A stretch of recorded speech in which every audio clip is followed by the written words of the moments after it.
Welcome to the TFA podcast, everyone. This is where we really get into the tactical weeds of football. That's right. And just a quick reminder, you can find all our latest analysis, articles, everything over at totalfootballanalysis.com. Yep, loads of great stuff on there. And we've got a special deal for you listeners. If you want to subscribe, you can get 30% off by using the code TFAPOD. That's TFAPOD at checkout. Good deal, Ed. Definitely worth it. So today we're doing a deep dive into something really fundamental based on a lot of our recent analysis here at TFA.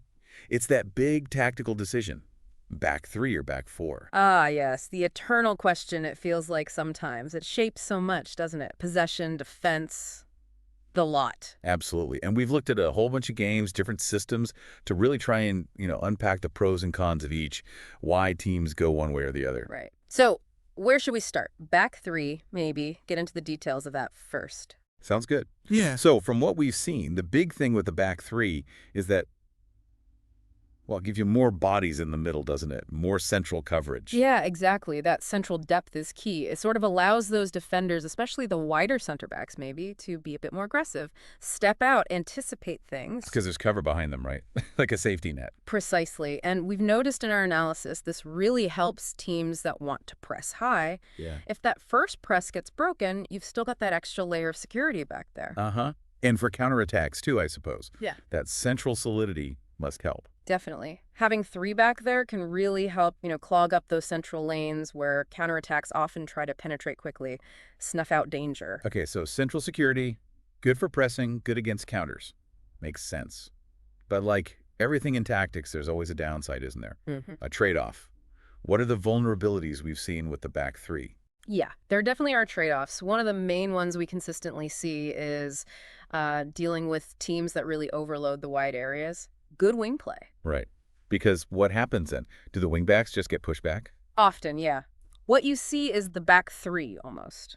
Well, it morphs into a back five. The wingbacks drop really deep to cover those flanks. And that immediately impacts the attack, doesn't it? If your wingbacks are basically playing as fullbacks all the time. Absolutely. It limits their attacking contribution massively. You suddenly have fewer options going forward, less width higher up the pitch. It can really stifle a team's ability to build attacks. And speaking of those wingbacks, wow, our research really highlights just how huge their job is in this system. Oh, it's incredible. The demands are immense. Covering that entire flank, defense, attack. Yeah. You need serious engines on those players. And tactical intelligence too, right? Knowing when to bomb forward and when to track back. Exactly. Exceptional stamina, but also that game understanding. It's not a role for just any player. You need proper two-way athletes. Definitely. But, the back three itself, it's not static, is it? We've seen it evolve, haven't we, in our tactical evolution pieces on the site. Yeah, absolutely. It's much more flexible now than maybe it used to be perceived. You see teams now who might, say, defend in a four, but build up with three at the back. Ah, creating overloads in buildup. Clever. Exactly. Or teams using it for more of a man-marking focus defensively. That extra defender helps track runners or stick tight to key forwards. Okay. And we've looked at managers like Xabi Alonso at Leverkusen, Gasperini at Atalanta. Yeah. They use it really effectively, don't they? They really do. They leverage that system brilliantly, creating those central overloads, yes, but also facilitating really rapid transitions, aggressive pressing. And the wingbacks are key for them in attack too, right? Stretching the play. Absolutely crucial. They exploit the width, often because the opposition is so focused on dealing with the numbers in the center, it creates space. Okay, so let's dig into the mechanics a bit more, the actual roles. What about that central defender in the three? What qualities do they need based on our analysis? Right, the linchpin. This player, they really need to be a complete footballer. Game reading has to be top-notch. Focus, leadership. Often they're the organizer back there. I'm directing traffic, basically. Pretty much. And technically, being comfortable playing out from the back with both feet, ideally, is vital for starting attacks, breaking lines, keeping possession. A proper quarterback role, almost. And the two either side, the wide center backs. They're pivotal too, maybe in slightly different ways. They need to be strong one-on-one, good markers. But crucially, they're not just defenders. They need to support the attack too. So they get forward. Our tracking shows they push on quite a bit sometimes. Exactly. They often step into midfield in possession, create overloads there. Or they might drift wide if the wingback pushes high, or even underlap sometimes. Versatility is key, stretching the opposition. Right, so they're not just stuck in the back line. They have license to kind of roam a bit. And the wingbacks, we keep going back to them, but just to underline their importance. Yeah, they're the engine, really, that dual role. Fundamental. Defensively, dropping back, forming that five-man line, covering with, tracking runners, dealing with counterattacks. Basically becoming extra fullbacks when needed. Correct. But then, in possession, they have to have the energy and the quality to get high up the pitch. Join midfield, join the attack, provide with, deliver crosses, make runs in behind. It's just a massive physical and tactical ask, isn't it? Requires incredible fitness and discipline. Absolutely. Now, you mentioned those collective movements earlier, elastic movement and tracking runs. What did our tactical framework identify there? Okay, yeah, these are crucial. Elastic movement. This is basically how the whole defensive line manages its depth depending on where the ball is, right? Exactly. If the opposition has the ball relatively deep, maybe uncovered, the whole line drops, protects the space behind, prevents those runs in behind. Like a spring compressing. Yeah, good analogy. And then conversely, if the ball is covered or less threatening, the line pushes up, reduces the space for the opposition, tightens the whole team shape. Makes it harder to play through. Okay, makes sense. Dynamically adjusting depth and tracking runs. How does that work with three center backs? This is about coordination when, say, a striker makes an inside run. Usually the central defender of the three tracks that run deep stays goal side, tries to block passing lanes. But the other two can't just stand still, surely. That would be a gap. No, absolutely not. As the central one tracks, the wide center back on that side has to shift across, cover that space centrally. It's vital to prevent gaps opening up if one defender is pulled out of position. So huge amounts of communication needed there.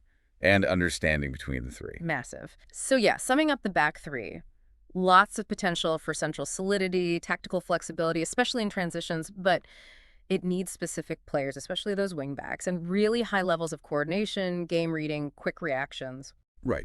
High potential reward, but maybe a higher degree of difficulty to get it perfect. Okay, let's switch gears. The back four. What are the key strengths we see there in our analysis? Well, the back four is often seen as maybe more inherently balanced and versatile. It provides a solid structure for managing possession and defense, covers the width pretty well naturally. It allows for pretty quick transitions too, generally. Yeah, generally it does seem to allow that fluid switch between defending and attacking. It's maybe seen as a bit more of an all-rounder system. Okay. And the center back pairing in a four. We often talk about complementary skills, don't we? Absolutely. Ideally, you want that mix. Maybe one who excels at reading the game, interceptions, anticipation, the reader, and another who's perhaps more dominant physically, strong in the air, good distributor, organizer, the stopper or sweeper type, depending on the system. Kind of like that classic partnership dynamic. Exactly. In possession, their positioning is key for build-up. Out of possession, it's about that collective reading of the game, snuffing out attacks, providing that solidity. And that complementarity helps smooth transitions. And the fullbacks. Their role has changed so much, hasn't it? They're not just defenders anymore. Not at all. We did a whole series on this. They're vital now, balancing defense and attack. Offensively, they've got options, right? Push high and wide, provide the width, stretch the play, get crosses in. Like traditional wingers sometimes, almost. Pretty much. Yeah. Or they can move inside, become that extra option in midfield, help keep the ball, create central overload sometimes, tactical flexibility. Gives the team more ways to build attacks. Exactly. And defensively, that ability to tuck in quickly, especially in counter-pressing moments after losing the ball, that's so valuable. Reduces space centrally, helps the team press and win it back quickly. So again, it's not just about running forward, it's about the positional intelligence, knowing when to go, when to tuck in. And I assume the back four also relies on those coordinated movements we discussed. Oh, absolutely. Elastic movement applies here too. The line drops and maybe widens a bit when out of possession, pushes higher and potentially narrower in possession to support play. That constant adjustment of shape and depth. Exactly. And tracking movement is similar too. If a center back follows a deep runner, the fullback on that side has to tuck in, cover the space, again, preventing those central gaps. That constant shuffling to maintain integrity. And then there's the horizontal shifting, the whole line moving across the pitch together to stay compact, crucial for closing down wide areas, stopping overlaps, preventing crosses. So staying connected horizontally is just as important as vertically. Absolutely. And underpinning all of this is, well, teamwork and communication. Everyone needs to know their job, where their teammates are, react to the ball, react to the pressure. So it might seem more straightforward, but there's still a huge amount of tactical detail and coordination needed, isn't there? Oh, definitely. But that blend of individual quality, like the complementary center backs and the fullback's ability to transition, that makes it very adaptable. Plus, those coordinated shifts and contractions give it real defensive solidity. So it really merges individual skills and collective movement for control in both defense and attack. Yeah. Okay, fascinating stuff. So, having looked at both, how do teams actually choose? Back three, back four. What does our research suggest are the key deciding factors? Well, it really boils down to several things interacting.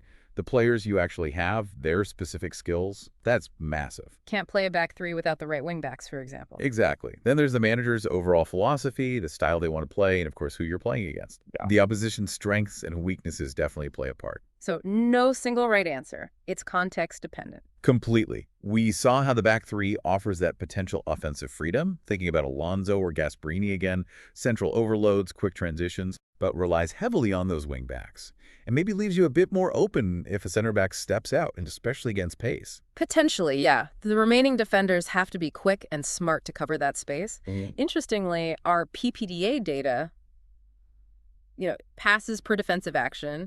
Measures pressing intensity, roughly. Right. It suggests teams using a back four tend to have a slightly lower average PPDA, which might indicate a more sort of structured, maybe slightly more patient pressing approach sometimes. Which fits with that idea of a more stable, horizontally compact shape. Exactly. And that back four gives you that more traditional stability, better natural wide coverage, which is really key if you're up against teams with dangerous quick wingers. So facing pacey wingers, maybe lean towards a back four for safety. Often seems to be the case, yeah.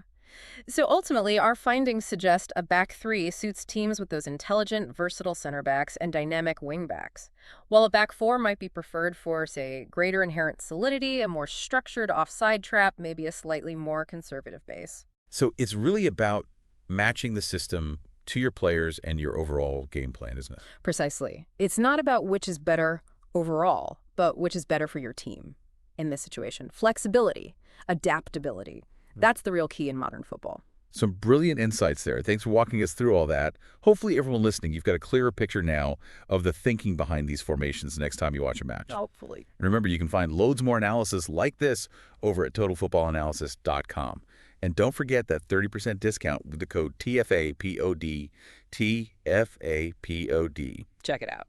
So we'll leave you with a thought to ponder until our next deep dive. Given how football tactics are always evolving, always changing, what future adaptations or maybe even hybrid systems might we see emerging from these fundamental back three and back four structures? Something to think about. Thanks for listening.